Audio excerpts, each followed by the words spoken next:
হচ্ছে এখানে আর কি আছে, গাজর, বিটরুট, অ্যাপেল, আর এখানে আছে একটা মালটা কেটে নিছি, আর এখানে আছে কাঁচা হলুদ আর এই কি বলে আদা, ওগুলো আগে সুইলা ধুইয়া জাস্ট ডিপে রাখছিলাম। এখন সবগুলো একসাথে ব্লেন্ডার করব। ব্লেন্ডার করার পরে এগুলোর সুবাগুলা সাইকা আপনারা আরেকটা কাজ করতে পারবেন, স্কিন কেয়ারে কাজে লাগাতে পারবেন, উপটান হিসাবে শরীরে মুখে ইউজ করা যাবে। যেমন এই যে এখানে আমি বিটরুটের সাল, মাল্টার চুকলা, তারপরে হলুদ, এগুলা এখানে রাখছি।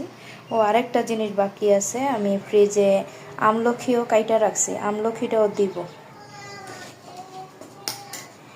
এই যে এটা হচ্ছে আমলখি চুলের, তারপরে স্কিনের অনেক ভালো আর কি। সকালে খালি পেটে খেতে পারলে আমলখির জুসটা।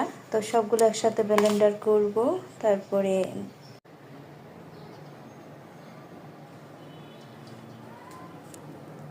ওয়াও, কি সুন্দর কালার আসছে না? কি এটা? এটা হচ্ছে সকালে ঘুম থেকে উঠে খালি পেটে খাবা, ইমিউনিটি বুস্ট বলতে পারো।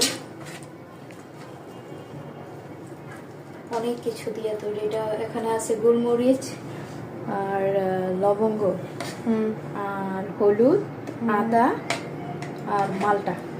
আর এই জায়গায় আছে, দেখো এটা কি ব্লেন্ডার করছি, বিটরুট, গাজর, আমলখি আর দাঁড়াও, বিটরুট, গাজর, আমলখি, গ্রিন অ্যাপেল, এটা ব্লেন্ডার করে আগে এগুলো করছি, এখানে ছাকছি। আর এগুলো কিন্তু ফালাই দিব না, এটা উপটান হিসাবে ইউজ করবো। এটাও উপটান বানাবো আর কি, এই কারণে এটা সাইকে আলাদা রাখবো আর এটা কিউব করে রাখবো ডিপে প্রতিদিন সকালে খাওয়ার জন্য।